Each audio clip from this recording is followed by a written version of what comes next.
আসসালামু আলাইকুম। সেট একাডেমির পক্ষ থেকে আজকের ক্লাসে সকলকে স্বাগতম। আজকে আমরা দেখব কিভাবে দেখামাত্র শতকরা বের করা যায়।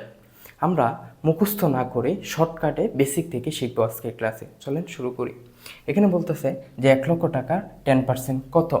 আমরা অনেকেই বলে দিই 1,00,000 টাকার 10% হচ্ছে 10,000 টাকা, কিন্তু আমরা জানি না কিভাবে 10,000 টাকা এসেছে।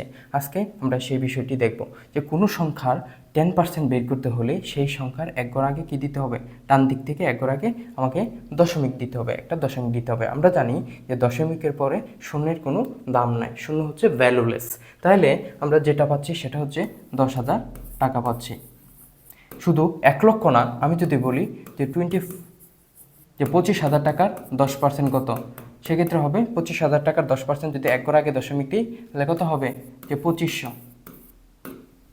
এখন আসি দ্বিতীয়টায়, যে 1,00,000 টাকার 15% কত। 1,00,000 টাকার 10% তো আমরা জানি যে 10,000 টাকা। কীভাবে এসেছে আমরা দেখলাম। এখন 5% কীভাবে বের করব? 5% বের করার আগে আমাকে প্রথম জানতে হবে 1% কীভাবে বের করা হয়।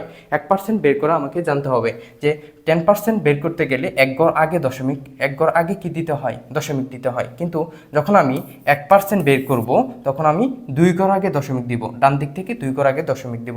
2 ঘর আগে দশমিক দিলে আমি কত পাচ্ছি, 100 টাকা, 1,000 টাকা পাচ্ছি। 1,000 টাকা পাচ্ছি। 1,000 টাকা হচ্ছে 1%-এর 1,000 টাকা।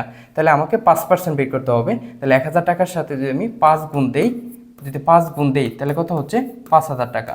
কত হচ্ছে, 5,000 টাকা। তাহলে 5% যদি 5,000 টাকা হয়, আর 10%-এর পরিমাণ তো আমি জানলামই 10,000 টাকা। তাহলে 10,000 আর 5,000 কত হচ্ছে, যে 15,000 টাকা হচ্ছে।